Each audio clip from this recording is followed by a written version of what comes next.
bameka oboma mokonani ya nzambe oyebi ebele bameka balema basala nyonso bakokaki te oyo aza na matoya yoka biso toza na matanga toboyi conseil toboyi bakonseye ebana matungu lipo nzambe aza na biso lelo alati nzoto mokungulila aponi kaka mokungulila.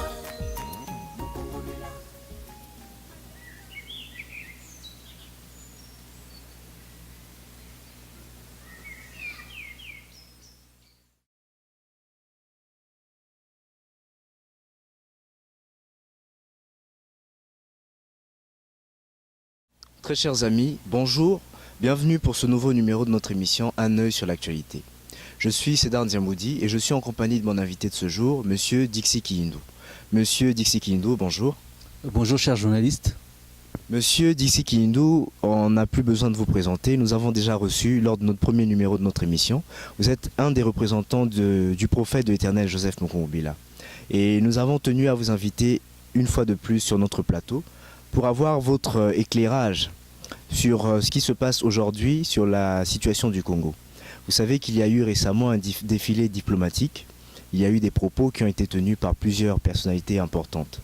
Alors, quelle lecture faites-vous de ces événements, Monsieur Dixi Kiyindou?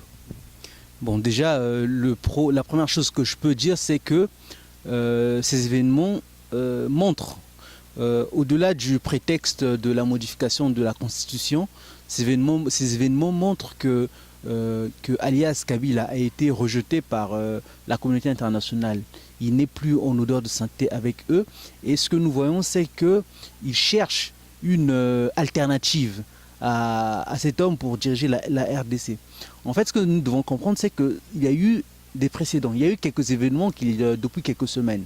Il y a eu entre autres la visite, lors du sommet Afrique-Europe à Bruxelles le 2 et le 3 avril, alias Kabila n'avait pas pu s'y rendre. Et c'est quelque chose qui était problématique puisqu'il était attendu. Il n'a pas pu s'y rendre parce que les Congolais sont mobilisés énormément pour le traquer partout, pour l'empêcher, pour montrer justement à cette communauté internationale qu'il n'était pas accepté comme dirigeant de la RDC.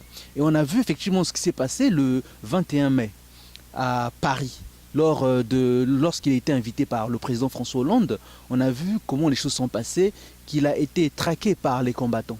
Par les combattants du peuple congolais. Les combattants résistants du peuple congolais sont mobilisés massivement venant de toute l'Europe et même au-delà de l'Europe pour empêcher alias Kabila de pouvoir circuler librement. Et ça a forcément bousculé non seulement la population française, mais surtout les autorités françaises qui ont compris qu'il était maintenant impossible de pouvoir travailler avec lui. Et donc la suite a été quoi?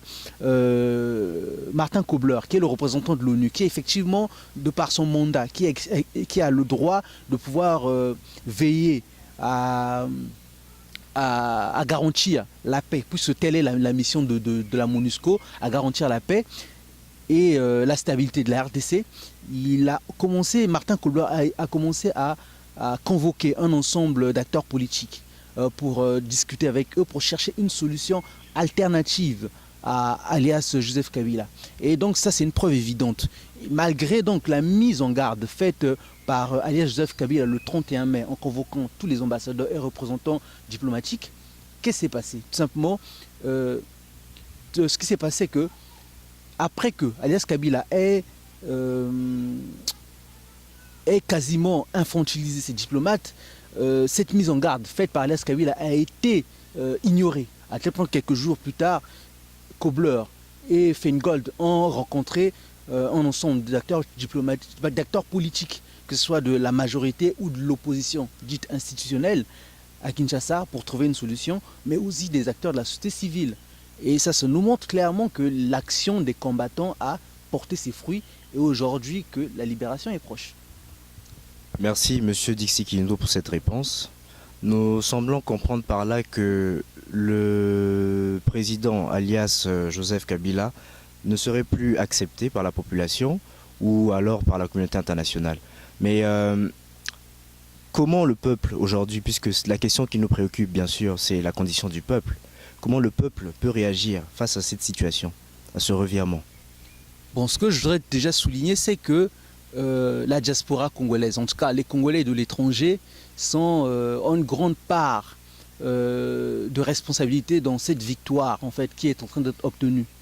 C'est les Congolais de la diaspora donc, qui sont mobilisés massivement depuis quelques années par des actions de pression, par des sit-ins, par des marches, par des conférences pour dénoncer la situation.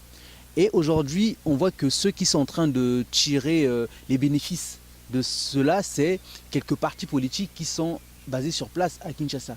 Et raison pour laquelle, moi, ma réaction serait plutôt de demander aux Congolais de ne pas laisser cette situation, de ne pas laisser les acteurs politiques sur place tirer en fait gloire de cette victoire. Bien au contraire, parce qu'il y a la possibilité qu'il y ait une instrumentalisation et donc qu'on puisse revenir vers ces choses contre lesquelles nous avons combattu. La solution serait laquelle? Premièrement, il faut que les Congolais de toutes tendances confondues, puissent discuter, puissent parler. C'est la première des choses à faire parce qu'il y a une situation qui est grave. Il y a eu des infiltrations à très haut niveau de pays étrangers dans les institutions congolaises. Il y a eu des partis politiques qui ont accompagné ou soutenu cette infiltration. Et donc la première des choses serait de discuter, effectivement, de voir quel est l'état de la situation. C'est la première des choses. La deuxième des choses serait de dialoguer entre tous les Congolais. Et pour moi, de mon point de vue, la seule solution pour répondre à toutes ces problématiques, c'est qu'il y ait une transition inclusive, une transition qui inclut tous les Congolais de toute sensibilité connue pour les inviter au sein d'une même table, pour discuter de ces problèmes, pour voir quoi faire, comment faire. Et donc pour moi, les Congolais doivent militer, surtout ceux de la diaspora, militer pour qu'il y ait une transition immédiate. D'autant plus qu'il y a l'échéance 2016. L'échéance 2016 et 2016 doivent commencer à être préparées aujourd'hui. Si on veut que 2016 se passe bien, éventuellement, il faut d'abord qu'aujourd'hui que nous puissions faire la transition. Raison pour laquelle j'insiste sur le fait qu'il faut une transition. Il faut une transition pour voir qu'est-ce que nous allons faire, pour voir comment nous allons organiser les choses, pour voir comment nous pouvons régler définitivement la situation du Congo. Et de mon point de vue, moi, disciple du prophète Mukongobila, je pense que le prophète a son rôle à y jouer. Il doit être écouté parce qu'il a des choses à dire, des choses qu'il avait commencé à dire dès la transition du début des années 90. Et donc, moi, c'est quelque chose d'important. Et même dans les critères dans la direction de cette transition, il faut que les Congolais puissent trouver un personnage capable de réunir déjà toutes les forces de la nation, que ce soit des forces religieuses, que ce soit les forces traditionnelles, que ce soit les forces politiques. Donc le personnage qui doit être au centre de cette transition doit avoir les capacités, pouvoir parler aux chefs traditionnels, c'est très important puisque nous les appelons chefs des terres. Aux chefs religieux, puis c'est très important, ils ont un poids énorme dans la direction de la RDC. Et aussi aux chefs politiques, parce que c'est eux qui dirigent le pays. Et c'est ça le profil que les Congolais doivent chercher. Merci beaucoup, Monsieur Dixi Kiyindou, pour cette réponse. Elle est riche. Il y a beaucoup de points que nous allons peut-être aborder dans d'autres émissions. Nous avons parlé précédemment de la communauté internationale et nous avons constaté aussi qu'il y a eu des positions qui ont beaucoup évolué. Et nous aimerions savoir, monsieur, ce que vous pensez de ce changement, de cette mobilisation générale, je dirais, de la communauté internationale pour la condition ou la situation du Congo. Déjà, ce que je voudrais souligner en premier, c'est que il est très normal que la communauté internationale puisse se mobiliser quand il s'agit de parler des problèmes du Congo. Il y a d'autres pays pour lesquels la mobilisation est beaucoup moins grande. On se voit par exemple en ce moment qu'au Burundi, on parle aussi de modification de la Constitution. Au Burkina Faso, on parle de modification de la Constitution. Mais il n'y a pas cette même mobilisation de la part de la communauté internationale. C'est quelque chose de totalement normal et de logique. Pourquoi? Je vais répondre à la question. Déjà, le Congo, c'est l'un des pays les plus grands d'Afrique. C'est un pays aux dimensions continentales. C'est un pays qui fait 4 à 5 fois la France, par exemple. Et donc, au moins, ça, c'est un motif. Mais au-delà de ça, il y a la population, entre 70 et 80 millions d'habitants. Le premier pays francophone. et surtout un pays hautement stratégique parce que c'est un pays qui détient de façon quasi de façon de quasi monopole l'ensemble des matières premières dont l'économie mondiale a besoin.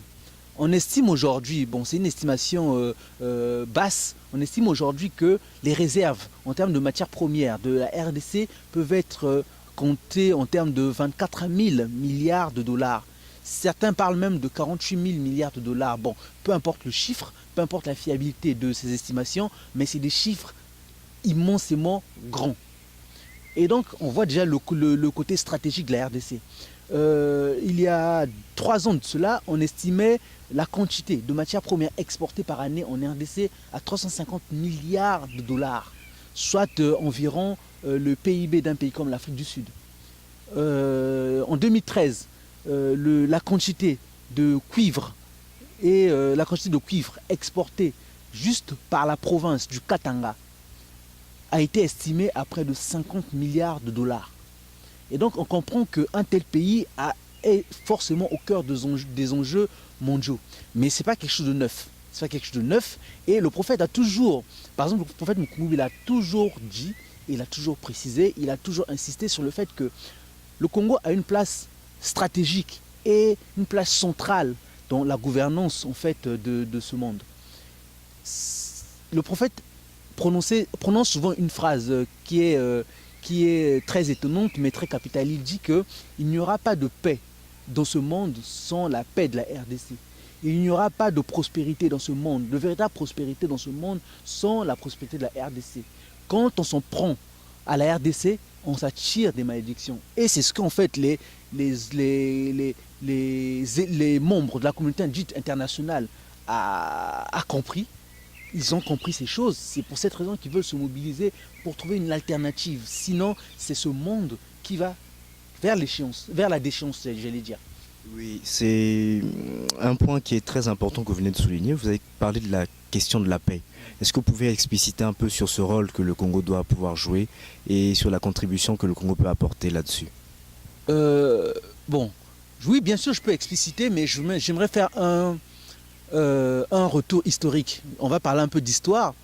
L'une des guerres qui ont le plus marqué l'humanité, c'est la Seconde Guerre mondiale, avec un bilan très très lourd, au moins de 45 millions de morts.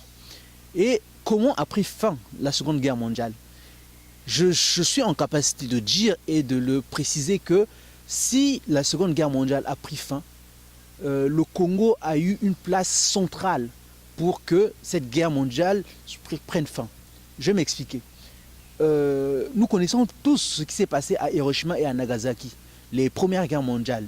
Est-ce que les Congolais ignorent que le cuivre, plutôt l'uranium, qui a servi pour faire ces bombes atomiques, cet uranium a été fourni par le Congo?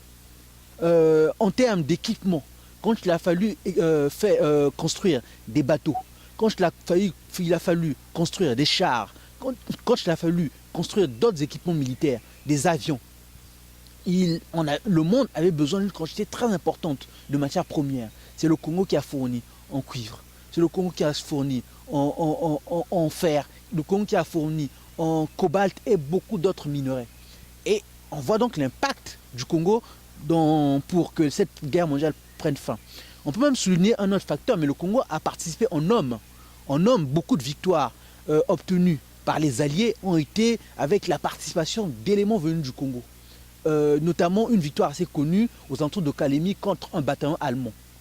Et c'est l'un des exemples. On peut encore prendre comme autre exemple, par exemple, le cas du général de Gaulle.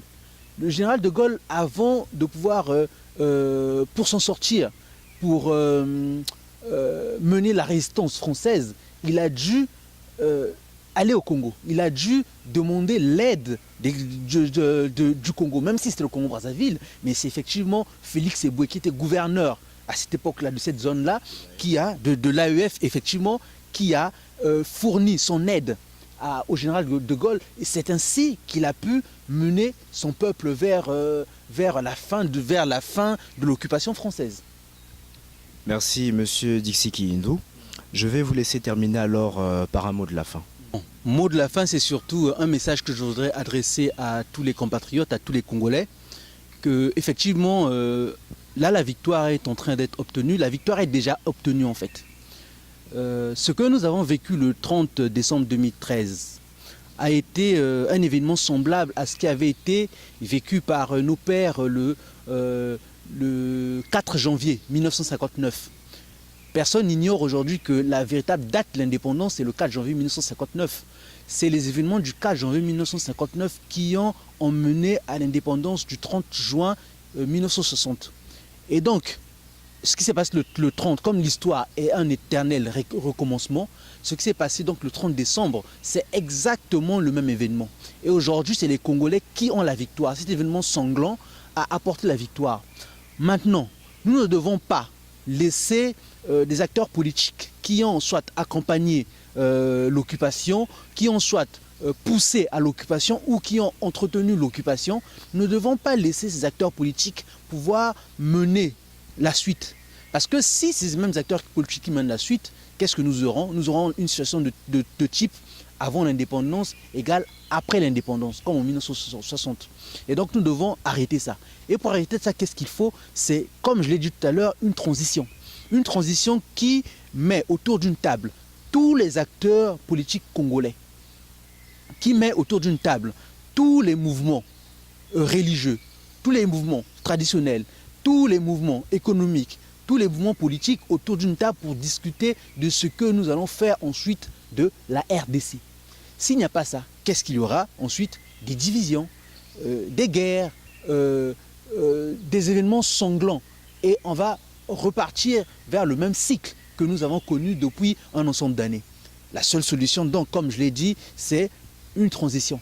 Et cette transition, comment elle doit se faire? Il faut déjà qu'il y ait un ensemble de leaders, ou un leader, ou un mouvement qui puisse rassembler tout le monde autour d'une table. Pourquoi? Parce que le leader doit être en capacité de coordonner l'ensemble des actions, doit être en capacité de parler à tout le monde, de parler aux militaires, de parler aux politiques, de parler aux chefs des terres. Les chefs des terres sont capitaux parce que c'est eux qui ont le secret même de la terre du Congo. Donc, parler aux chefs des terres, de parler aux religieux. Pourquoi? Parce que c'est eux qui conduisent les âmes, c'est eux qui ont une influence sur le peuple.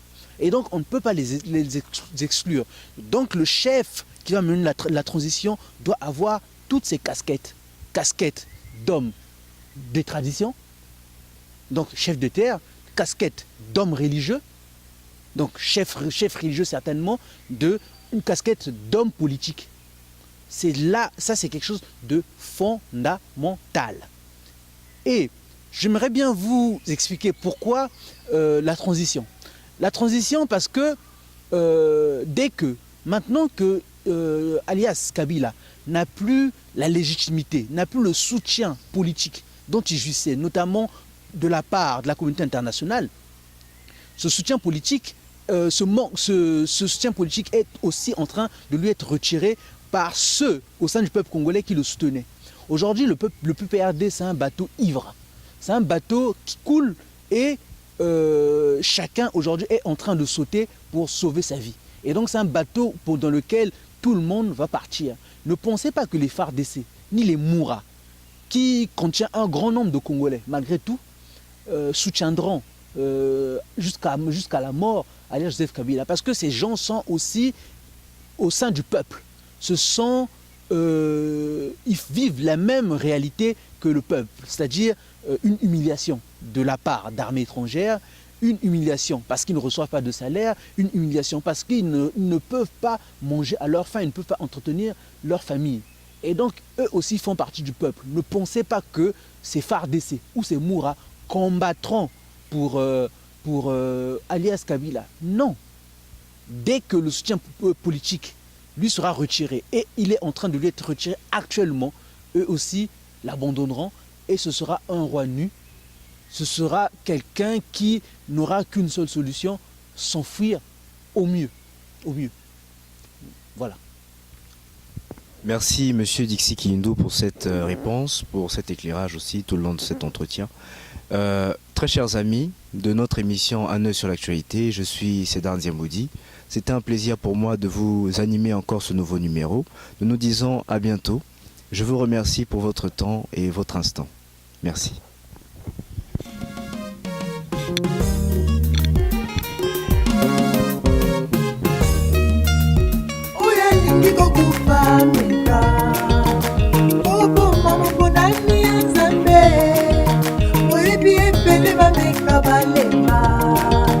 basala nyonso bakokaki te oyo aza na matoi